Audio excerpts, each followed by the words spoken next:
एकदा भिक्षाटनाला जात असताना भगवान बुद्धांना एक व्यापारी भेटतो. व्यापारी बुद्धांना म्हणतो, भगवंत, मी बऱ्याच दिवसापासून अस्वस्थ आहे, मला रात्रभर झोप येत नाही, यावर काहीतरी उपाय सांगा.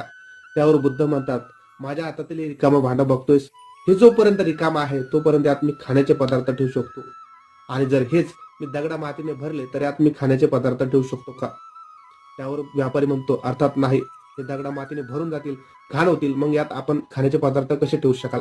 अगदी असंच तुझ्या मनातील अनावश्यक चिंता, मग ती तुझ्या घरच्यांबद्दल असेल किंवा व्यापाराबद्दल असेल, भीती किंवा भूतकाळात घडून गेलेल्या घटना जोपर्यंत मनातून काढून टाकत नाहीस, मन रिकामं करत नाहीस, तोपर्यंत तुझ्या मनात नवीन प्रसन्न करणारे विचार येणार नाहीस, तू आनंदी होणार नाहीस. मित्रांनो, गोष्टी तर संपते, गोष्टीचं तात्पर्य तुमच्या लक्षात आलंच असेल.